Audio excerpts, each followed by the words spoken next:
अस्सलाम वालेकुम, मैं हूं शाहजेब खानजादा। सुप्रीम कोर्ट ने आज एक इंतहाई अहम केस का फैसला सुना दिया है। चीफ जस्टिस काजी फाइज ईसा की सरबराही में तमाम 15 जजेस पर मुश्तमिल फुल कोर्ट ने 5 जजेस के मुकाबले में 10 की अक्सरियत से supreme court practice and procedure act को कानूनी करार दे दिया है। एक ऐसा कानून जो चीफ जस्टिस ऑफ पाकिस्तान के अख्तियारात को कम करने से मुताल्लिक है, और यह कानून 184(3) के तहत किए गए फैसलों पर अपील का हक देता है, जिस पर साबिक चीफ जस्टिस उमर अता बंदियाल ने अप्रैल में हुक्म इम्तना दे दिया था और 16 सितंबर को अपनी रिटायरमेंट तक पाकिस्तान की सुप्रीम कोर्ट को एक स्टे ऑर्डर पर चलाते रहे थे। उस कानून पर चीफ जस्टिस काजी फाइज ईसा ने ओहदा संभालते ही फुल कोर्ट तश्कील दे दिया, खुद अपने इख्तियारात को कम करने का केस सुना और समाअत के दौरान उसकी हिमायत भी करते रहे, और आज सुप्रीम कोर्ट के दीगर 9 जजेस के साथ मिलकर खुद अपने इख्तियारात कम कर देने के हक में फैसला दे दिया है। Chief justice Qazi Faez Isa, justice Sardar Tariq Masood, justice Mansoor Ali Shah, justice Yahya Afridi, justice Aminuddin Khan, justice Jamal Mandokhail, justice Muhammad Ali Mazhar, justice Athar Minallah, justice Hasan Azhar Rizvi और जस्टिस मुसर्रत हिलाली ने कानून को बरकरार रखने के हक में फैसला दिया है, जबकि justice Ijazul Ahsan, justice Munib Akhtar, justice Mazahar Ali Naqvi, justice Ayesha Malik और जस्टिस शाहिद वहीद ने कानून के खिलाफ फैसला दिया है। यानी मौजूदा चीफ जस्टिस काजी फाइज ईसा और मुस्तकबिल के 2 चीफ जस्टिस मंसूर अली शाह और जस्टिस याह्या आफरीदी ने चीफ जस्टिस के इख्तियारात कम करने का फैसला दिया है, जबकि मुस्तकबिल के 4 chief justice Ijazul Ahsan, justice Munib Akhtar, justice Ayesha Malik और जस्टिस शाहिद वहीद ने चीफ जस्टिस के इख्तियारात में कमी से इख्तलाफ किया है। आज के फैसले में लिखा है कि फैसले के पैराग्राफ 2 और 3 को छोड़कर 10-5 की अक्सरियत से supreme court practice and procedure act को बरकरार रखा जाता है, इसे आइन के मुताबिक करार दिया जाता है और इस हद तक इसके खिलाफ दरख्वास्तें मुस्तरद की जाती हैं। जबकि फैसले के पैराग्राफ नंबर 2 में 184(3) के तहत किए गए फैसलों पर अपील के हक से मुताल्लिक फैसला दिया गया है और 9-6 की अक्सरियत से यह हक तस्लीम कर लिया गया है। फैसले के मुताबिक 9-6 की अक्सरियत से जहां इख्तलाफ करने वालों में justice Ijazul Ahsan, justice Munib Akhtar, justice Yahya Afridi, justice Mazahar Ali Naqvi, justice Ayesha Malik और जस्टिस शाहिद वहीद शामिल हैं, कानून के सेक्शन 5 के सब सेक्शन 1 को, जिसमें मुस्तकबिल में अपील का हक दिया गया है, आइन के मुताबिक करार दिया जाता है और इस हद तक इसके खिलाफ दरख्वास्तें मुस्तरद की जाती हैं। जबकि फैसले के पैराग्राफ नंबर 3 में 184(3) के तहत किए गए माजी के फैसलों पर अपील का हक देने से मुताल्लिक फैसला दिया गया है और 8-7 की अक्सरियत से अपील का हक माजी से नहीं दिया गया है। फैसले के मुताबिक 8-7 की अक्सरियत से जहां इख्तलाफ करने वालों में chief justice Qazi Faez Isa, justice Sardar Tariq Masood, justice Mansoor Ali Shah, justice Aminuddin Khan, justice Jamal Mandokhail, justice Athar Minallah और जस्टिस मुसर्रत हिलाली शामिल हैं, कानून के सेक्शन 5 के सब सेक्शन 2 को, जिसमें माजी से अपील का हक दिया गया है, आइन के खिलाफ करार दिया जाता है और इस हद तक इसके खिलाफ दरख्वास्तें मंजूर की जाती हैं। यानी 10-5 के अक्सरियती फैसले के बावजूद supreme court practice and procedure act की 2 शिकें ऐसी हैं जिन पर 9-6 और 8-7 की अक्सरियत से फैसले आए हैं। पहली शिक सेक्शन 5 का सब सेक्शन 1 है, जिसमें कहा गया है कि आइन के आर्टिकल 184(3) के मुकदमात में 30 दिन के अंदर लार्जर बेंच के सामने अपील की जा सकेगी, जो 14 दिन के अंदर समाअत के लिए मुकर्रर की जाएगी। इस शिक को आज सुप्रीम कोर्ट ने 9-6 की अक्सरियत से बरकरार रखा है। यानी 184(3) के तहत या चीफ जस्टिस के सुमोटो के इख्तियार के तहत जो केसेस सुप्रीम कोर्ट सुनती है, उसमें अब जो भी फैसला आएगा उस फैसले के खिलाफ अपील की जा सकेगी। दूसरी शिक सेक्शन 5 का सब सेक्शन 2 है, जिसमें कहा गया है कि सब सेक्शन 1 का इतलाक 184(3) के तहत आने वाले उन फैसलों पर भी होगा जो माजी में या कानून बनने से पहले सुनाए जा चुके हैं। यानी माजी में सुनाए गए फैसलों पर भी अपील का हक होगा। इस शिक को आज सुप्रीम कोर्ट ने 8-7 की अक्सरियत से मुस्तरद कर दिया है और यहाँ चीफ जस्टिस काजी फाइज ईसा दीगर 6 जजेस के साथ अक़लियत में हैं, क्योंकि वो इस बात के हामी थे कि माजी के फैसलों पर भी अपील का हक दिया जाए। ये शिक इस लिहाज से अहम है क्योंकि इसकी बुनियाद पर यह कहा जा रहा था कि अब नवाज शरीफ और जहांगीर तरीन समेत ऐसे अफराद को भी अपील का हक मिल जाएगा जिन्हें आर्टिकल 62(1)(f) के तहत ताहयात नाअहली की सज़ा सुनाई गई है। इसके अलावा माजी के चीफ जस्टिस के मुतादिद मुतनाज़ तरीन फैसलों पर भी अपील की तलवार लटकती रहेगी। मगर ऐसा नहीं हुआ है। ये वही supreme court practice and procedure act है जिसके तहत पार्लियामेंट ने अज खुद नोटिस लेने और किसी भी बेंच की तश्कील का अख्तियार चीफ जस्टिस से लेकर सुप्रीम कोर्ट के 3 सीनियर तरीन जजेस पर मुश्तमिल कमेटी को दे दिया था। इसके अलावा इस एक्ट के तहत अज खुद नोटिस के फैसले से मुतासिर होने वाले फरीक को 1 माह में अपील का हक दिया गया था, जबकि मुतासरा फरीक को वकील तब्दील करने की इजाज़त भी दी गई थी। एक्ट में कहा गया था कि किसी भी आईनी तशरीह के लिए सीनियर तरीन 3 रुकनी कमेटी एक 5 रुकनी बेंच तश्कील देगी, जबकि आर्टिकल 184 के तहत कोई भी मामला पहले 3 रुकनी कमेटी के सामने आएगा। इस कानून में यह भी कहा गया था कि किसी भी सूमोटो के खिलाफ अपील को 2 हफ्तों में सुना जाएगा। ये बिल 10 अप्रैल को पार्लियामेंट के मुश्तरका इजलास में कसरत राय से मंजूरी के बाद 11 अप्रैल को सदर मुमलिकत डॉक्टर आरिफ अलवी को दोबारा भिजवाया गया था। ताहम सदर मुमलिकत ने दूसरी बार भी बिल पर दस्तखत किए बगैर इसे वापस भिजवा दिया था। सदर की जानिब से 10 दिन तक दस्तखत ना किए जाने की सूरत में बिल को खुद ब खुद कानून बन जाना था। लेकिन 12 अप्रैल को सुप्रीम कोर्ट में इस कानून के खिलाफ दरख्वास्तें आईं और साबिक चीफ जस्टिस उमर अता बंदियाल की सरबराही में 8 रुकनी बेंच ने अगले ही दिन कानून बनने से पहले ही इस पर हुक्म इम्तना जारी कर दिया, जो आज तक बरकरार था। बाद में सदर मुमलिकत के दस्तखत ना करने के बाइस 21 अप्रैल को इस बिल के कानून बनने का नोटिफिकेशन जारी कर दिया गया था, मगर सुप्रीम कोर्ट का हुक्म इम्तना बरकरार रहा और इसी हुक्म इम्तना यानी स्टे ऑर्डर की वजह से जस्टिस काजी फाइज ईसा अप्रैल से चीफ जस्टिस बनने तक कोई केस नहीं सुन रहे थे और ये मुतालबा कर रहे थे कि इस केस का पहले फैसला किया जाए ताकि बेंचेस की तश्कील से लेकर अपील सुनने तक चीफ जस्टिस के इख्तियारात पर सूरत हाल वाज़ेह हो सके। लेकिन साबिक चीफ जस्टिस उमर अता बंदियाल एक स्टे ऑर्डर पर 5 महीने तक सुप्रीम कोर्ट चलाते रहे। अपने ही इख्तियारात से मुताल्लिक खुद ही बेंच बनाया, खुद ही बेंच की सरबराही की, फिर कानून पर स्टे ऑर्डर दे दिया और 5 माह बाद रिटायर हो गए। हालांकि जस्टिस मंसूर अली शाह, जस्टिस याया अफरीदी और दीगर जजेस भी उनसे फुल कोर्ट बनाने का मुतालबा करते रहे, मगर उन्होंने किसी की भी नहीं सुनी। और फिर 17 सितंबर को जस्टिस काजी फाइज ईसा ने चीफ जस्टिस ऑफ पाकिस्तान की हैसियत से हल्फ उठाया था और अगले ही दिन यानी 18 सितंबर को supreme court practice and procedure act के खिलाफ दरख्वास्तों को फौरी समाअत के लिए मुकर्रर किया और फुल कोर्ट के सामने मुकर्रर किया। इस समाअत की लाइव कवरेज के लिए फुल कोर्ट इजलास भी बुलाया और समाअत को बराह रास्त टीवी पर दिखाया भी गया। चीफ जस्टिस काजी फाइज ईसा ने अपने दौर की पहली ही समाअत फुल कोर्ट बेंच बनाकर की, जिससे साबिक चीफ जस्टिस उमर अता बंदियाल मुसलसल गुरेज कर रहे थे। जस्टिस उमर अता बंदियाल के दौर में कई बार वकला की जानिब से फुल कोर्ट की इस्तदा की गई, सियासी जमातों की जानिब से इस्तदा की गई, कई अहम मामलात में इस्तदा की गई। खुद सुप्रीम कोर्ट के जजेस ने समाअतों के दौरान ये मुतालबा किया, अपने तहरीरी नोट्स में ये मुतालबा किया, मगर जस्टिस उमर अता बंदियाल ने किसी भी सूरत में फुल कोर्ट बेंच नहीं बनाया। और ना सिर्फ फुल कोर्ट बेंच नहीं बनाया, बल्कि सुप्रीम कोर्ट के सारे जजेस का फुल कोर्ट इजलास भी अपने पूरे टेन्योर में नहीं बुलाया। 18 सितंबर की समाअत में खुद चीफ जस्टिस काजी फाइज ईसा ने यह बताया था कि 2019 से जजेस का फुल कोर्ट इजलास ही नहीं बुलाया गया है।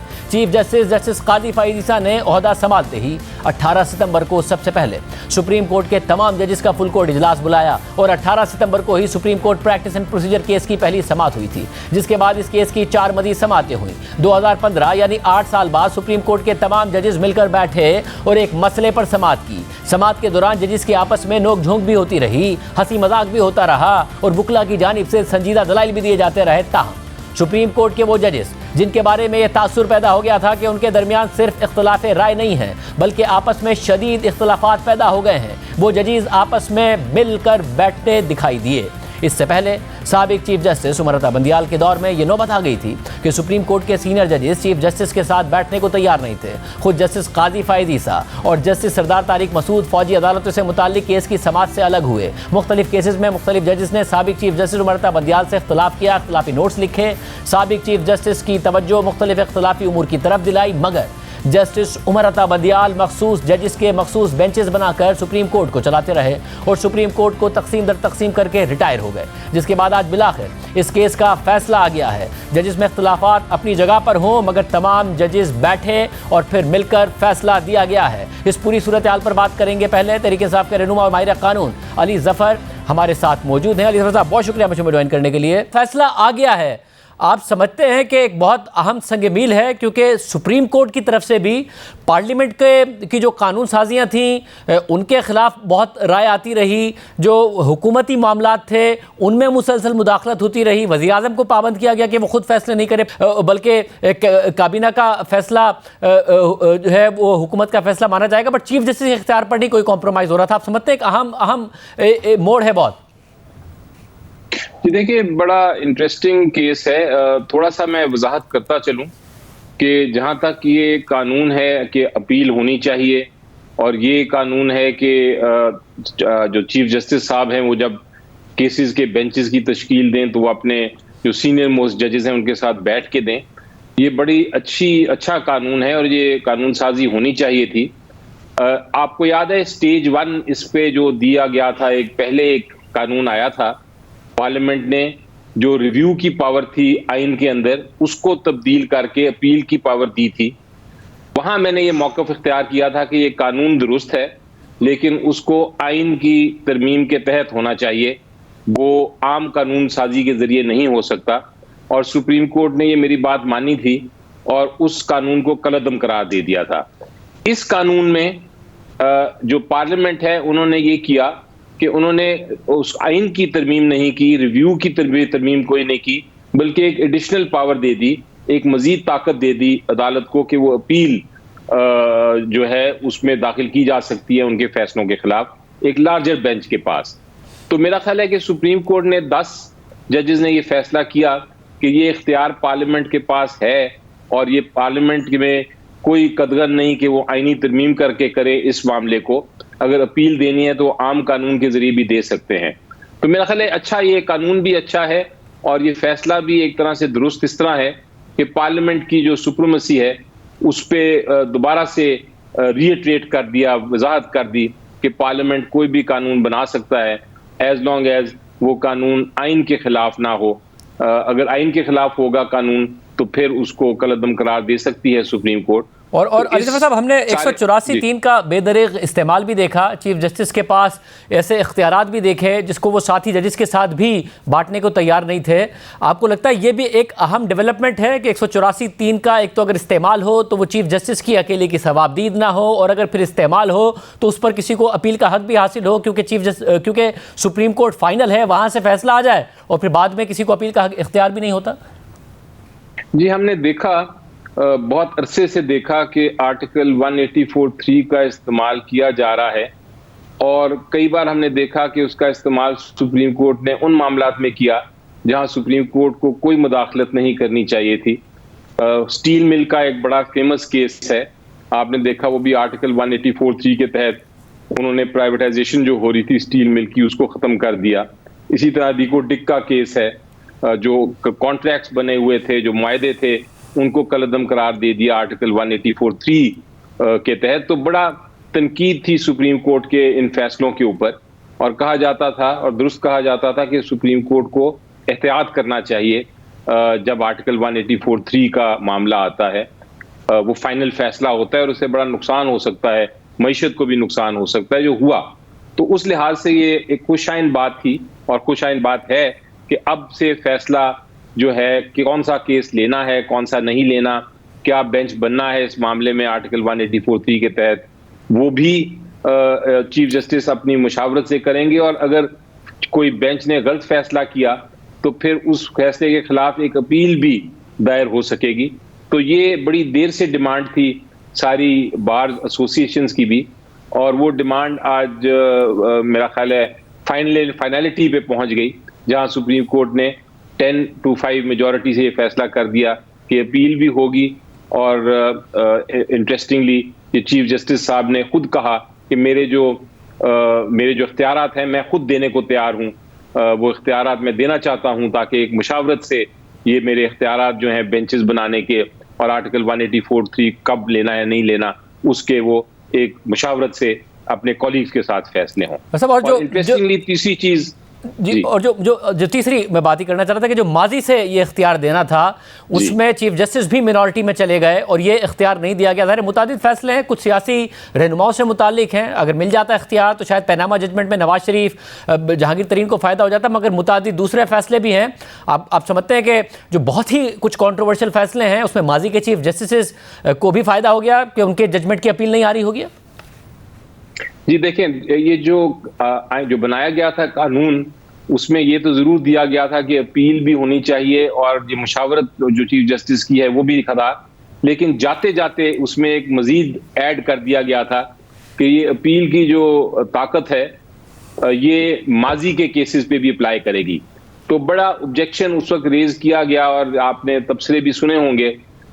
मेरा भी ये मौक़िफ़ था कि ये वाला जो शिक है ये एक तरह से फायदा दे रही है कुछ मखसूस लोगों को, और अगर ये हो गया एक बार तो फिर सारे जितने केसेस हैं, हजारों लाखों केसेस जो आर्टिकल 184(3) के तहत फैसले हुए हैं वो फिर सारे के सारे खुल जाएंगे और सुप्रीम कोर्ट तो सिर्फ वही काम करता रहेगा। सुप्रीम कोर्ट के पास तो टाइम ही नहीं होगा कि आम केसेस सुने। तो ये तो सुप्रीम कोर्ट को बड़ा नुकसान पहुंचेगा इस किस्म की शिक से, अगर आप माजी के केसेस जो फाइनल भी हो गए उनको भी खोल दें। तो इस वक्त वो ये मेरा ख्याल है जो 8 जजेस थे उन्होंने ये फैसला किया मेजॉरिटी से कि ये शिक जो है ये गैर आईनी है, इसलिए अब माजी का जो केसेस हैं, मसलन पनामा का केस हो गया नवाज शरीफ साहब का, ये उसके ऊपर लागू नहीं होगा। ये सिर्फ हाल या जो मुस्तकबिल में आने वाले केसेस हैं उन केसेस के ऊपर ये कानून लागू होगा। वो अपील कर सकेंगे, लेकिन माजी वाले केसेस अपील नहीं कर सकेंगे, इसलिए किसी भी खास शख्सियत को इसका फायदा नहीं होगा इस कानून का। बहुत शुक्रिया। तहरीक इंसाफ के सीनियर रहनुमा सेनेटर सैयद अली ज़फ़र साहब की गुफ्तगू आपने सुनी। सीनियर सहाफ़ी मतीउल्लाह जान साहब, हसनात मलिक साहब जो करीब से इस मामले को देखते रहे, साल से मुख्तलिफ चीफ जस्टिस के दौरान सुप्रीम कोर्ट कवर करते रहे, हमारे साथ मौजूद हैं। आप दोनों का बहुत शुक्रिया। मतीउल्लाह जान साहब, ज़ाहिर ये कहा जा रहा था कि बहुत क्लोज फैसला आ सकता है। पहले एक ज़माना था कि आप जैसे जो सहाफ़ी हैं वो बताते थे कि हम ख्याल बेंच बना है, इस किस्म का फैसला आएगा, मगर मैं देख रहा था कि आप लोगों को भी डाउट था किस किस्म का फैसला है कि 10-5 से आया है। जो आप करते रहे कवर सुप्रीम कोर्ट को मुख्तलिफ चीफ जस्टिस के दौर में, किस तरह देख रहे हैं आप? देखिए, ये बहुत ही खुशगवार फ़ैसला है और पार्लियामेंट की बालादस्ती के हवाले से मैं समझता हूँ सुप्रीम कोर्ट की तरफ से तारीख़ में पहली बार इतना वाज़ेह एक पैगाम दिया गया है तमाम 15 जजेस की तरफ से, फुल कोर्ट की तरफ से, और ख़ास तौर पे ये पैगाम सरेआम दिया गया है, बराह रास्त दुनिया को नशियात दिखाई गई हैं और ये पैगाम गया है कि पाकिस्तान की सुप्रीम कोर्ट अब नए चीफ जस्टिस काजी फ़ाइज़ ईसा की क़ियादत में आइन में दी गई पार्लियामेंट की बालादस्ती को बरमला तस्लीम करती है। तो ये बहुत बड़ी कामयाबी है, मगर दूसरी तरफ ये एक शिकस्त है उन क़ुव्वतों की भी जिन्होंने सुप्रीम कोर्ट और ख़ास तौर पर सुप्रीम कोर्ट के चीफ जस्टिस के ऑफ़िस को अपने घिनौने मकासद के लिए इस्तेमाल किया, मर्ज़ी के बेंचेस बनवाए। और ये वो साजिश थी जिसकी एक झलक हमें पनामा ट्रायल में भी नज़र आई, पनामा केसेस में भी नज़र आई, जब चीफ जस्टिस साहिबान अपनी मर्ज़ी के बेंचेस बना के अपने मर्ज़ी के जजेस बिठा के, जिन्होंने सिविलियन हुकूमतों को भी अदम इस्तेहकाम का शिकार किया, नवाज शरीफ जैसे वज़ीर आज़म को नाअहल किया, और अपनी मर्ज़ी के इन्हीं बेंचों के इन फ़ैसलों का ही एक रद्द-ए-अमल था जो पार्लियामेंट की तरफ से आया। तो आज हम अल्लाह न बख्शे जनरल बाजवा, जनरल फैज़ को कि उनकी जो साजिशें, जो घिनौनी साजिशें माजी की सुप्रीम कोर्ट और माजी के चीफ जस्टिस साहिबान के साथ मिल के उन्होंने की थी, आज उसका इंतकाम भी पार्लियामेंट ने ले लिया है। बल्कि सुप्रीम कोर्ट की नई क़ियादत ने यह भी वाज़े कर दिया है कि माज़ी में जितने भी ये फ़ैसले हुए जो चीफ जस्टिस के फ़र्द वाहिद के अख्तियार के इस्तेमाल के बाद बेंचों की तश्कील के ज़रिए हुए, वो तमाम फ़ैसले ही वो एक शक के काबिल हैं और वो तारीख़ में जो है वो अच्छे अल्फाज में उनको याद नहीं किया जाएगा। तो ये आज का फ़ैसला सिर्फ पार्लियामेंट की बालादस्ती का इकरार नहीं है, बल्कि पिछले 8-10 साल में जो कुछ सुप्रीम कोर्ट और चीफ जस्टिस के ऑफिस के ज़रिए इस मुल्क में खेल खेला जाता रहा, उस खेल में शरीक जो जितने भी मुजरमान हैं उनके लिए भी ये एक वाज़ेह पैगाम है कि वो सब कुछ एक गलत हरकत करते रहे। अब देखना यह है कि इस आज के फ़ैसले के बाद क्या उन लोगों का, उन जजेस का, उनका भी अदालती अमल के ज़रिए कोई एहतसाब हो सकेगा या नहीं, कि जिन्होंने इस कानून के बरअक्स या इन असूलों के बरअक्स जो है एक खेल खेला। अब देखें कि यही फुल कोर्ट अगर चीफ जस्टिस बंदयाल बना लेते और तो उस वक्त भी जो है शायद ये फ़ैसला ऐसा ही होता और लोग उस पर यकीन भी करते। आज सब लोग, किसी को इस पर एतराज़ नहीं है क्योंकि ये फुल कोर्ट थी। इससे साबित होता है कि माजी के जो चीफ जस्टिस साहिबान फुल कोर्ट मीटिंग तक नहीं बुलाते थे, अहम सियासी और अहम आइनी मामलात को फुल कोर्ट के सामने नहीं रखते थे, वो जो थे वो शफाफियत पे यकीन नहीं करते थे और वो एक बहुत बड़ी घिनौनी साजिश का हिस्सा थे, जिस साजिश को आज इस फैसले ने उलट दिया है। और इस फैसले की बदौलत आने वाले वक्तों में जिन फैसलों के ख़िलाफ़ अब अपीलें दायर हो सकेंगी, उन फैसलों के अंदर भी माजी की ये तमाम साजिशें मज़ीद भी बेनकाब होंगी। मगर असद भाई साहब, जहाँ ज़ाहिर जो चीफ जस्टिस के अख्तियारात हैं, जो 3 रुकनी कमेटी फ़ैसला करेगी सीनियर तरीन जजेस का, वो फ़ैसला अपनी जगह पर बरकरार रहेगा। साथ ही अपील का हक दिया गया 184(3) वो है। मगर एक मामले में ख़ुद चीफ जस्टिस भी मिनॉरिटी में चले गए हैं और वो मामला 8-7 से आया है, और वो है कि जो माजी के फ़ैसले हैं 184(3) के तहत, उनके तहत अपील का हक दिया जाएगा या नहीं। तो जहाँ मुख्तलिफ सियासी रहनुमा, जिसमें जहांगीर तरीन साहब, नवाज शरीफ साहब शामिल हैं, पनामा जजमेंट, वो नहीं बेनिफिट कर पाएंगे। हालांकि एक कानून के तहत ज़रूर तब्दील कर दिया गया है, 5 साल कर दिया गया है 62 के तहत नाअहली को, मगर ज़ाहिर है वो सुप्रीम कोर्ट के फैसले के ख़िलाफ़ है, शायद वो चैलेंज हो जाए। मगर उसी के साथ साथ जो मुख्तलिफ चीफ जस्टिस के माजी के फ़ैसले हैं वो भी प्रोटेक्ट तो हो गए, उनके ख़िलाफ़ तो अपील नहीं हो सकेगी। जी बिल्कुल शाहजेब, अगर इसको बहुत से लोग जो हैं वो सिर्फ नवाज शरीफ और जहांगीर तरीन के हवाले से देख रहे हैं कि जी माजी से जब अगर फैसलों पे अपील नहीं होगी तो उनको कोई रिलीफ नहीं मिलेगा, मेरा ख्याल है उनके हवाले से और बहुत सी चीज़ें उनको एक कानून बन चुका है 62(1)(f) में नाअहली ताय्यात से 5 साल कर दी गई है, उसको पीटीआई ने भी चैलेंज नहीं किया। इसके अलावा रिव्यू के हवाले से जो कानून स्ट्राइक डाउन किया है उस पर अपील आनी है। अगर वो अपील अलाउ हो जाती है और वो कानून बहाल हो जाता है तो फिर ये उसमें है कि रिव्यू माजी में जो रिव्यू हो चुके हैं उन पे दोबारा रिव्यू फाइल हो सकता है, ताकि स्कोप बड़ा होगा और लार्जर बेंच उसको सुनेगा। तो अभी बहुत सी अपॉर्चुनिटीज़ उनकी हवाले से हैं। फिर जस्टिस बंदयाल साहब की ओपिनियन है कि जी हमें तो ज़रूरत ही नहीं है रिव्यू की, हम तो कोई भी जजमेंट जो है जो फाइनल भी हो जाए उसको रिविजिट कर सकते हैं।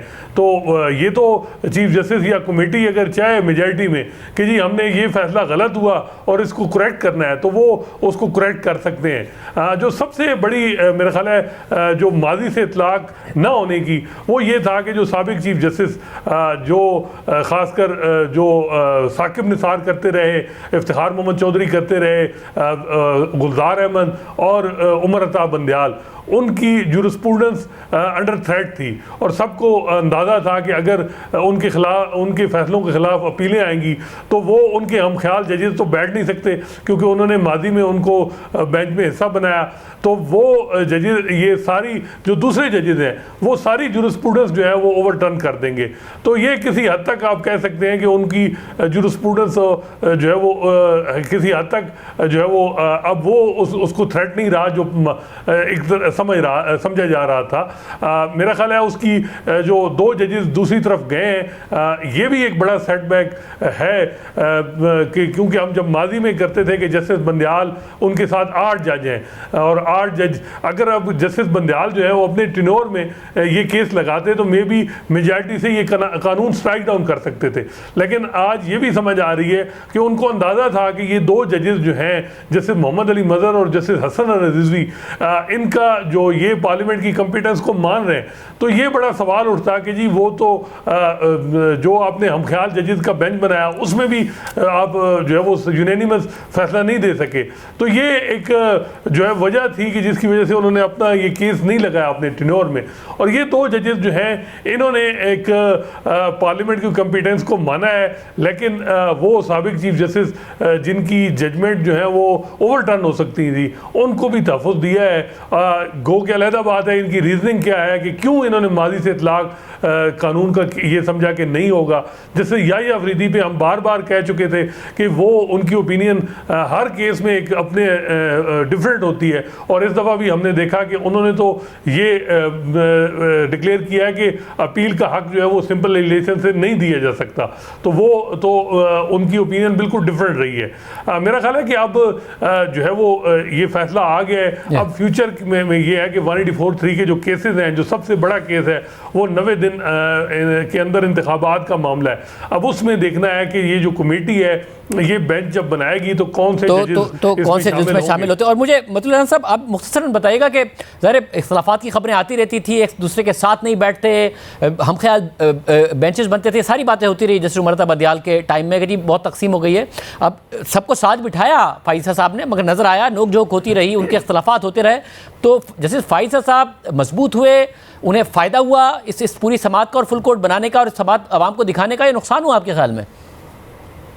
देखें, ये साबित कर दिया है चीफ जस्टिस फ़ाइज़ ईसा ने कि जब आपकी नीयत साफ़ हो, जब आइन और कानून की बालादस्ती पे आप यकीन रखते हों, तो फिर मुश्किल से मुश्किल फ़ैसले भी बहुत आसान हो जाते हैं।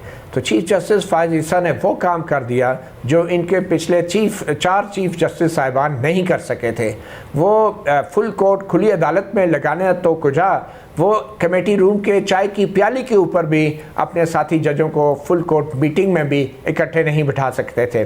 तो मैं समझता हूँ हमारी कोर्ट मजबूत हुई है, और आज के फुल कोर्ट के फ़ैसले से ये एक वाज़ेह पैगाम गया है कि सुप्रीम कोर्ट में अब वो पहले वाली तकसीम और वो पहले वाले इख्तलाफात नहीं हैं जो कि दरपर्दा, जिनके बारे में हम सोशल मीडिया पे सुनते थे या मेन स्ट्रीम मीडिया पे भी खबरें आती थी।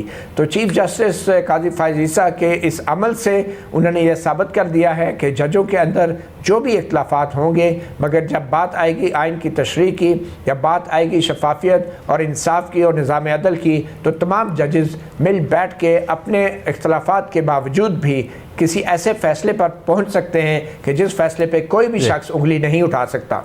और मुझे आप भी बताइएगा साहब, इख्तलाफ राय जजेस के दरमियान हो, ये तो बड़ी हेल्दी बात है, अच्छी बात है, मगर इख्तलाफात इस हद तक हो कि आपस में बात ना करते हो, वो तासुर मजबूत हुआ या आपके ख्याल में ज़ाइल हुआ और फ़ायदा ही हुआ और एक अच्छा इंप्रेशन गया जैसे फ़ाइज़ा साहब का, क्योंकि उनकी भी बड़ी नोकझोंक हुई?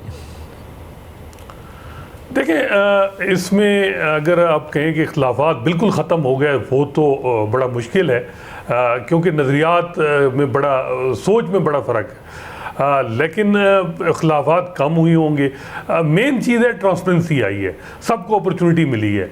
अब अगर आप देखें तो माजी में जिस तरह जो हम ख्याल जजेस थे उनको बार बार बेंच में बिठाना, और जो जजेस जिनका अंदाज़ा था कि जी ये जो चीफ जस्टिस चाह रहे थे कि जी यही फैसला, और वो समझ रहे थे कि ये जजेस अगर इनको बिठाया तो ये मेरा खिलाफ जाएंगे, तो उनको बेंचेस में नहीं बिठाया जाता था। अगर बिठाया भी जाता था तो मिनॉरिटी में बिठाया जाता था। तो जस्टिस काजी फ़ाइज़ा ने जो है ये शुरुआत जो की है, मेरा ख्याल है इससे ये होगा कि अब ट्रांसपेरेंसी आएगी सुप्रीम कोर्ट में, और जो है वो किसी टाइम पे जो है वो ये अगर हम कहें कि जी इसमें बहुत से फैसले वो माजी में ओवरटर्न करें जस्टिस काजी फ़ाइज़ा अपने टेनोर में, फिर जैसे इजाज़ का दौर आ जाएगा फिर वो ओवरटर्न करेंगे, तो मेरा ख्याल है हार्मनी की तरफ भी अब सुप्रीम कोर्ट को जाना चाहिए, और किसी हद तक चीज़ें, क्योंकि ये अनएंडिंग हो जाएंगी। क्योंकि हम देख रहे हैं सुप्रीम कोर्ट में जस्टिस काजी फ़ाइज़ा के बाद जस्टिस इजाज़ हैं, जस्टिस इजाज़ के बाद जस्टिस मंसूर अली शाह हैं, उसके बाद फिर justice Munib Akhtar chief justice हैं। तो ये फिर अनएंडिंग सूरत हाल होगी कि आप एक दूसरे की जूरिस्प्रूडेंस को अगर ओवरटर्न करनी शुरू कर देंगे, तो अब ये है कि आगे जाया जाए और जो है वो ट्रांसपेरेंसी लाई जाए। पार्लियामेंट को अब सुप्रीम और उनकी कॉम्पिटेंस को माना गया है, तो अब पार्लियामेंट को भी चाहिए कि वो जो है वो जब कानून बनाए तो वो जो है वो 2 मिनट में जो है वो पार्लियामेंट पास ना करे, वहाँ भी डिबेट हो, बाकायदा डिबेट होनी चाहिए। बहुत शुक्रिया, गुफ्तगू आपने सुनी। दूसरी तरफ नवाज शरीफ वापस आ रहे हैं, मगर साथ ही नून लीग में इख्तलाफात की खबरें सामने आ रही हैं, उनका वो इस्तकबाल हो पाएगा जिसका दावा किया जा रहा है? बात करेंगे ब्रेक के बाद।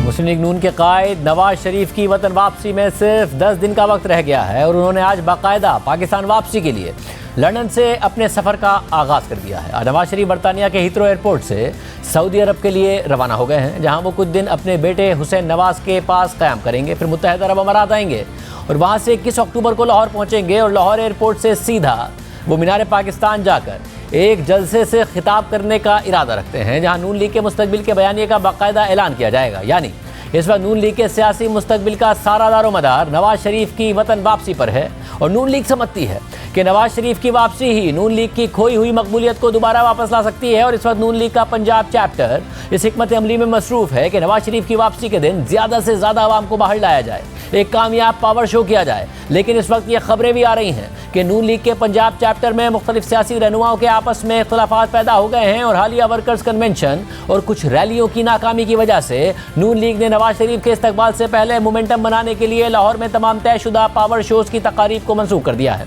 सहाफ़ी रमीज़ खान की खबर के मुताबिक नून लीग ने हालिया वर्कर कन्वेंशन और रैलियों पर रद्द-ए-अमल की वजह से लाहौर में होने वाले पावर शो की तमाम तकारीब को मनसूख कर दिया है। जबकि सहाफ़ी ज़ुल्करनैन ताहिर की खबर के मुताबिक नून लीग ने नवाज शरीफ की वापसी पर 21 अक्टूबर को एक बड़ा इवेंट करने के लिए उससे पहले होने वाली लाहौर की 3 रैलियों को मनसूख कर दिया है ताकि कारकुनान को थकावट से बचाया जा सके। खबर के मुताबिक नून लीग पंजाब के एक सीनियर लीडर का कहना है कि यह फैसला खुद नवाज शरीफ की हिदायत पर किया गया है और नवाज शरीफ ने शहबाज शरीफ को हिदायत की है कि उनकी वापसी से पहले कारकुनों को ना थकाया जाए। और पार्टी के अंदर इख्तलाफात की रिपोर्ट्स पर नवाज शरीफ ने शहबाज शरीफ से कहा है कि वो फौरी तौर पर पंजाब के कुछ लीडरान के दरमियान और बिलखुसूस लाहौर चैप्टर में इख्तलाफात को ख़त्म करें ताकि 21 अक्टूबर के पावर शो को कामयाब बनाया जा सके। यानी नवाज शरीफ की वापसी के मौके पर नून लीग के मुख्तलिफ रहनुमाओं के दरमियान इख्तलाफात की इतलात आ रही हैं और ये इसलिए भी अहम है कि 2018 के इंतखाबात से पहले जब नवाज शरीफ वतन वापस आए थे तब भी नून लीग उनका कामयाब इस्तकबाल नहीं कर पाई थी और उस वक्त भी पार्टी रहनुमाओं के दरमियान नवाज शरीफ के इस्तकबाल की हिकमत अमली पर इख्तलाफात की खबरें सामने आ रही थी, जिसे बाद में पार्टी की तरफ से तस्लीम भी किया गया था। इस वक्त क्या सूरत हाल है, बात करेंगे नून लीग के सीनियर रहनुमा तलात चौधरी से। ताजु साहब बहुत शुक्रिया। अरे मरियम नवाज़ इन तमाम चीज़ों को देख रही हैं। मरियम नवाज़ के आप करीबी रहनुमाओं में से एक हैं। अब तो ये खबरें आ रही हैं कि जो शादरा में पावर शो अच्छा नहीं हुआ, फिर ठोकर नियाज़ बेग में भी निस्बतन बेहतर हुआ, तो उसके बाद बाकायदा शहबाज शरीफ साहब नवाज शरीफ की हिदायत पर मरियम नवाज़ और हमजा शहबाज और दीगर रहनुमाओं को लेकर बैठे हैं कि जी आगे बढ़ें, इख्तलाफात को ख़त्म करें और इस्तकबाल की तैयारी करें। कि आप लोगों के अपने मामलात नहीं तय हो पा रहे, एक दफ़ा फिर पार्टी इख्तलाफात का शिकार है? देखिए, एक मैंने तो पहली दफा पार्टी में देखा है कि पार्टी जितनी यकसू इस दफा एक बयानिए पर लीडर पर तो पहले यकसू थी और उसके बाद जितनी फोकस्ड है वो इस इस्तकबाल के हवाले से, और उसके बाद हमें जो रिस्पॉन्स आ रहा है, मैं एक डिवीजन जो है पंजाब की डीजी खान का उसका कोऑर्डिनेटर हूं और वो डिवीजन है जहां पर मूवमेंट टिकटें और पार्टियां मैटर नहीं करती। डीजी खान वहां पर भी जिस तरह के कन्वेंशन और मीटिंग्स सिर्फ एक मेरे जो कि सेकंड या थर्ड टियर का जो हम लीडर्स या हम पार्टी के लोग हैं वो जिस तरह वहां रिस्पॉन्स है, तो मेरा ख्याल है मैं इस वक्त बड़ा कॉन्फिडेंट हूं कि मीनारे पाकिस्तान छोटा पड़ जाएगा और आपको लगेगा कि पाकिस्तान की तारीख का सबसे बड़ा सियासी इज्तिमा जो है वो 21 अक्टूबर को होगा इंशाल्लाह। वैसे मगर अब इख्तलाफात एक तरफ, इतलात तो ये भी हैं कि जो वोटर सपोर्टर है वो वैसे भी नाराज़ है 16 माह की हुकूमत के बाद और महंगाई को देखते हुए, इसलिए बहुत शदीद मुश्किलात का सामना है पार्टी के रहनुमाओं को ऑर्गेनाइज करने में, लोगों को बाहर निकालने में। जी देखिए, बिल्कुल लोग हमसे उम्मीद करते हैं, लोगों को हम पे तवक्को है। लोगों को अगर किसी लीडर से तवक्को है कि कोई डिलीवर कर सकता है या उसको करना चाहिए या उसको हमारा एहसास है, तो वो नवाज शरीफ और उसकी पार्टी नून लीग है। और हमारा कारकर्दगी और में लोगों दूसरी पार्टियों से कोई आप देख ले कंपैरिजन ही नहीं है अल्हम्दुलिल्लाह। तो लोगों की तवक्को है और होनी चाहिए, और अगर कुछ सवालात हैं उसका जवाब देने के लिए हम बिल्कुल हाजिर हैं। 16 महीने की हुकूमत नून लीग की हुकूमत नहीं थी, 14 पार्टियों की हुकूमत थी। 16 महीने की हुकूमत में वो उसका स्ट्रक्चर और वो हालत मिली थी इकोनॉमी की जो 16 महीने में ठीक नहीं हो सकती थी। और उसके बाद हमने पहले भी नामुमकिन को मुमकिन करके दिखाया। लोग कहते थे लोड शेडिंग खत्म नहीं होगी, मगर तराजू साहब, जब आपने पहले नामुमकिन को मुमकिन आप कहते हैं कि दिखाया, तो 99 में आपकी हुकूमत गई थी, फिर 2013 में आप उम्मीद सेल कर रहे थे अवाम को। इस दफ़ा 16 माह की अभी आपकी हुकूमत गई है। अब आप कह रहे हैं कि इत्तेहादी हुकूमत थी, वज़ीर आज़म आपका था, वज़ीर ख़जाना वही था जो नवाज शरीफ साहब के फेवरेट है और रिश्तेदार हैं, मिफ्ता इस्माइल साहब को हटा के उन्होंने वापस भेजा था। तो इस दफ़ा कैसे सेल करेंगे? 2013 में 14 साल का फ़र्क था अवाम की मेमोरी में, इस दफ़ा तो ये बिल्कुल ताज़ा याददाश्त है अवाम की, 16 माह की हुकूमत करके गए हैं आप। देखिए मियां नवाज शरीफ का एक ही एहसासा है, वो जो कहते हैं वो करके दिखाते हैं। वो वादों को सियासी वादे नहीं बल्कि वादों को अपने ईमान का हिस्सा समझते हैं और वो उतनी बात करते हैं जिसको वो करके दिखा सके। उन्होंने एक ऐसा लाहे अमल जो अपनी पार्टी से पूछा है और उन्होंने कहा है कि अगर झूठ बोलकर गलत दावा कर पूरी दुनिया की बादशाहत भी मिलती हो वो नहीं लेंगे, वोट मिलता है या नहीं सच बात करेंगे, काबिले अमल लाहे अमल देंगे। और आपका क्या ख्याल है कि वो बंदा जिसकी एहसास ही ये है और जिसका एहसासा ये है कि वो सिर्फ जो बात करता है वो पूरी करता है, वो उम्र के इस हिस्से में और इस क्राइसिस में वो अपनी कौम से गलत बात करेगा, काबिले अमल लाहे अमल देंगे? और पहले भी नामुमकिन को मुमकिन करके दिखाया है आपको इंशाअल्लाह ताला। यही लोग कहते थे लोड शेडिंग खत्म नहीं कर सकेंगे, दहशतगर्दी खत्म नहीं कर सकेंगे, एटम बम बड़ी देर का बना था, कहते थे धमाका कोई नहीं कर सकता। मुश्किल फैसले, मुश्किल नामुमकिन को मुमकिन करके नून लीग दिखाती रही है, रोटी के मामले को हल करके पाकिस्तान की इकोनॉमी। मगर क्या पार्टी आपकी सारी एक पेज पर भी है? ज़रा ऑर्गेनाइजेशन बड़ा मैटर करती है इस चीज़ के बावजूद कि इस वक्त तहरीक इंसाफ क्रैकडाउन का शिकार है। 2018 में आपके खिलाफ क्रैकडाउन हो रहा था, आपकी लीडरशिप जेल में थी, मगर आपकी पार्टी ऑर्गेनाइजेशन अपनी जगह पर थी। इसके अलावा एक बयानिया मौजूद था। इस वक्त पार्टी के अंदर इख्तलाफात की खबरें एक तरफ आना, मरियम नवाज साहिबा का ऑर्गेनाइजेशन में चीज़ें ऑर्गेनाइज करने में पहला एक्सपीरियंस है, क्या उनकी हमजा शहबाज से फिर सीनियर और जूनियर रहनुमाओं के आपस में वो बनने ना बनने की खबरें अपनी जगह पर आ रही हैं? देखिए जो आप शादरा वाली बात करते हैं वहां पर अगर कोई मिसमैनेज हुआ या लोकल कोई एक हल्के का इख्तलाफ था तो वो पार्टी का इख्तलाफ नहीं कह सकते। उसके बाद आप देख लें एक 2 हल्कों का प्रोग्राम जो है वो हुआ है जिसमें हमारे लाहौर के सदर खोखर साहब ने होस्ट किया है। वहां पर सिर्फ मीनारे पाकिस्तान की कमी थी, वहां तादाद देख लें। आप छोड़ दें बाकी, कल मेरे जड़ावाला में एक छोटा सा वर्कर कन्वेंशन हुआ है और आप जरा वो दिखा दें कौम को, जरा पता देख लें कि तादाद कितनी थी, जोश क्या था, लोगों का रिस्पांस क्या था, लोग हमारा नैरेटिव बाई कर रहे हैं या नहीं। हाँ, लोग भाई लोगों का क्या, लोगों की एक ही उम्मीद है कि अगर कोई कर सकता है इस पाकिस्तान में तो वो नवाज शरीफ कर सकता है। और ये लोग वो आगे पता चलेगा। जैसे मैं कह रहा हूँ कि 2018 में बयानिया था, मामलात थे, पार्टी यकजा थी, मगर उसके बावजूद मिसकम्युनिकेशन थी जो उनके इस्तकबाल में नजर आई थी। आप कह रहे हैं इस दफा नहीं होगा ये? मैं कहता हूं कि इस दफा तो बिल्कुल, मैं आपको बता रहा हूं कि पार्टी के हर रैंक में सारे पार्टिसिपेट कर रहे हैं, सारे विंग्स पार्टिसिपेट कर रहे हैं। और मैं समझता हूं कि मीनारे पाकिस्तान बहुत छोटा है, ये मेरा सियासी कारकुन के तौर पे तजिया है। इससे बहुत बड़ी तादाद लाहौर आएगी और ये मैं कोई ऐसे ही कोई तकब्बर में दावा नहीं कर रहा, मैं अल्लाह से बड़ा डर के कह रहा हूं, मैं ये ऑन ग्राउंड, क्योंकि मुझे पता है आप बड़े सख्त सवाल करेंगे जब ये 21 के बाद आप ये मेरी रिकॉर्डिंग दिखाएंगे। आप मेरी एक बात नोट कर लें, 21 अक्टूबर को पाकिस्तान की तारीख का सबसे बड़ा मुनज़्ज़म और बेहतरीन इज्तिमा होगा जो पाकिस्तान मुस्लिम लीग नून करेगी नवाज शरीफ की आमद पर। बहुत शुक्रिया। तलाशी साहब हमारे साथ मौजूद थे। चंद दिन में पता चल जाएगा क्या होगा। इसराइल मुसलसल अपनी बमबारी बढ़ा रहा है, हालात ख़राब होते जा रहे हैं। तफसीलात आपके सामने रखेंगे एक ब्रेक के बाद। इसराइल और हमास के दरमियान जंग को आज 5 दिन हो गए हैं और हर गुजरते दिन के साथ ये खदशात बढ़ते जा रहे हैं कि ये जंग इसराइल और हमास तक महदूद नहीं रहेगी बल्कि मज़ीद ममालिक को अपनी लपेट में ले लेगी और मशरिक़ वस्ता के दीगर ममालिक भी इस तनाज़े में शामिल हो सकते हैं और ख़ित्ते में नई जंग छिड़ सकती है। और मामला सिर्फ मफरूज़ों तक महदूद नहीं है बल्कि लबनान और शाम भी इस जंग का हिस्सा बनते दिखाई दे रहे हैं। दोनों ममालिक की इसराइल के साथ सरहदों पर कशीदगी जारी है।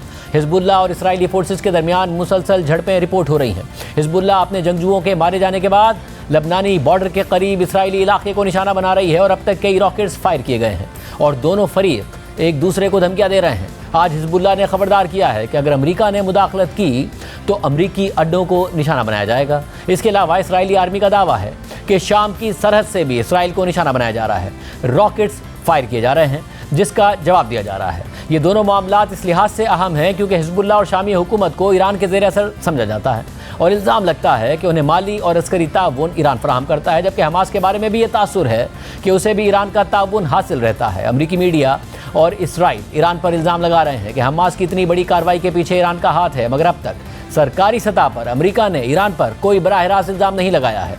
अलबत्ता ये ज़रूर कहा है कि वो ईरान के मामले को करीब से देख रहे हैं, इसलिए आइंदा आने वाले दिनों में ये तनाज़ा शिद्दत इख्तियार कर सकता है और लग रहा है कि बात सिर्फ हमास और इसराइल तक महदूद नहीं रहेगी, बल्कि अगर ये खदशात दुरुस्त साबित हो गए तो मशरिक़ वस्ता इस जंग की लपेट में आ सकता है। लेकिन इस वक्त सबसे अहम मामला गज़ा का है, जहाँ सूरत हाल संगीन हो गई है। गज़ा पर इसराइली मुहासरे को चौथा दिन है, जबकि 5 दिन से मुसलसल बमबारी जारी है, जिसमें बच्चे और ख़वातीन भी मुतासिर हो रहे हैं। गज़ा के महकमा सेहत के मुताबिक इसराइली बमबारी से 1100 फ़लस्तीनी शहीद हो चुके हैं, जिनमें से 260 बच्चे भी शामिल हैं, जबकि मजमूई तौर पर 5000 से ज़ायद लोग ज़ख्मी हैं। आपके सामने स्क्रीन पर जो वीडियो चल रही है वो गज़ा की एक रिहायशी इमारत की है, जिस पर इसराइल ने बमबारी की थी, जिसके बाद ज़ख्मी बच्चों और ख़वातीन को बाहर निकाला जा रहा है। इसके अलावा मुतअद्दिद फुटेजेस सामने आ रही हैं, जिसमें गज़ा में इसराइली बमबारी की वजह से होने वाली तबाही को देखा जा सकता है। अहम बात यह भी है कि फ़िज़ाई और समंदर से बमबारी के बाद इसराइल ने गज़ा में ज़मीनी ऑपरेशन की धमकी दे दी है और अपने 3 लाख रिजर्व फ़ौजी गज़ा की सरहद पर भेज दिए हैं। गज़ा में इसराइली बमबारी से इस्लामिक यूनिवर्सिटी के कुछ ब्लॉक्स, रिहायशी इमारतें और बाज़ार मलबे का ढेर बन गए हैं और बेघर अफराद की तादाद 2,60,000 से ज़्यादा हो गई है। सिर्फ यही नहीं, गज़ा में इंसानी बहरान संगीन होता जा रहा है। इसराइल पहले ही गज़ा को बिजली की सप्लाई बंद कर चुका है और अब गज़ा में मौजूद वाहिद पावर प्लांट का ईंधन भी ख़त्म हो चुका है, जिसके बाद गज़ा में बिजली का निज़ाम मुकम्मल तौर पर मुअत्तल हो गया है और अस्पतालों का इन्हिसार इमरजेंसी जनरेटर्स पर है, जो ज़्यादा से ज़्यादा 2 दिन से 4 दिन तक चल सकते हैं। गज़ा के सबसे बड़े अस्पताल अल-शिफा की इंतज़ामिया के मुताबिक अस्पताल में अब सिर्फ चंद घंटों की बिजली का इंतज़ाम रह गया है। इसके अलावा गज़ा के रिहायशियों को पानी और खुराक की फराहमी भी बंद है। अस्पताल और तिब्बी मराकज़ में दवाइयों और ज़रूरी अशिया की इंतहाई क़िल्लत है और सप्लाई ख़त्म होने के करीब है। दूसरी तरफ हमास की तरफ से भी इसराइल के 3 मकामात पर रॉकेट फायर किए गए हैं। अरब मीडिया के मुताबिक हमास ने मज़ीद रॉकेट हमलों का ऐलान किया है, जिसके बाद इसराइल ने सरहदी बस्तियों पर रहने वाले शहरियों को पनाहगाहों में जाने की हिदायत की है और जंगी सायरन भी बजाए गए हैं। इसराइली मीडिया के मुताबिक 5 दिनों में हलाक होने वालों की तादाद 1200 से ज़ायद हो गई है, जिनमें 170 इसराइली फ़ौजी भी शामिल हैं, जबकि 3000 से ज़ायद ज़ख्मी हैं। इस सूरत हाल में इसराइली वज़ीर आज़म नेतन्याहू जोर लगा रहे हैं कि वो एक इमरजेंसी हुकूमत कायम करें, जिसमें अपोजिशन जमातें भी शामिल हों। नेतन्याहू जंग के आगाज़ के बाद से इसराइल के अपोजिशन रहनुमाओं से मुलाकातें कर रहे हैं और इमरजेंसी हुकूमत बनाने के लिए तजावीज़ और रजामंदी हासिल कर रहे हैं, जिसके बाद मीडिया रिपोर्ट कर रहा है कि बहुत जल्द इसराइल में इमरजेंसी हुकूमत कायम हो जाएगी, जिसमें तमाम जमातें शामिल होंगी और हमास के साथ जंग के हवाले से मुश्तरका हिकमत अमली बनाई जाएगी। और इस सूरत हाल में ये देखना अहम होगा कि इसराइल समेत दीगर ममालिक के 100 से ज़ायद जो यरग़माली हमास के पास हैं, उनकी बाजियाबी के लिए इसराइल क्या हिकमत अमली इख्तियार करता है। ख़ुद इसराइल को गज़ा में अपने यरग़मालियों की मौजूदगी की वजह से ऑपरेशन में परेशानी का सामना भी है, जबकि हमास वाज़े कर चुकी है कि अगर इसराइल गज़ा पर बमबारी जारी रखेगा तो वो एक एक करके इसराइली यरग़मालियों को मार देगी। हमास ने ऐलान भी किया है कि जंग ख़त्म होने तक कैदियों का तबादला नहीं किया जाएगा। मगर अहम बात यह है कि माजी पर नज़र डाली जाए तो इसराइल के लिए सूरत हाल कोई नई नहीं है। हमास पहले भी इसराइली फ़ौजियों और शहरियों को यरग़माल बनाती रही है, अलबत्ता इतनी बड़ी तादाद में कभी भी इसराइली यरग़माली हमास के पास नहीं रहे हैं। ताहम माजी में इसराइल हमास की हिरासत से अपने यरग़मालियों को छुड़ाता रहा है, लेकिन जंग करके नहीं, बल्कि उसकी कीमत अदा करके, जो इसराइली जेलों से फ़लस्तीनी या अरब कैदियों की रिहाई की सूरत में इसराइल अदा करता रहा है। इसकी कुछ मिसालें आपके सामने रखते हैं। 2011 में एक इसराइली फ़ौजी की रिहाई के बदले में इसराइल ने 1027 फ़लस्तीनी कैदियों को रिहा किया था। ये इसराइली फ़ौजी 5 साल तक हमास की कैद में रहा था। इसके अलावा 2004 में एक इसराइली रिजर्व कर्नल की रिहाई और 3 फ़ौजियों की लाशों के बदले में इसराइल ने 2 दर्जन से ज़ायद कैदी रिहा कर दिए थे, जिनमें हिजबुल्लाह के 2 सीनियर एहलकारों समेत लबनानी और अरब कैदी शामिल थे। जबकि 2008 में 2 इसराइली फ़ौजियों की लाशों के बदले इसराइल ने 5 फ़लस्तीनी और 5 लबनानी कैदियों को रिहा कर दिया था और साथ ही अरब ममालिक के 200 जंगजुओं की लाशें वापस कर दी थीं।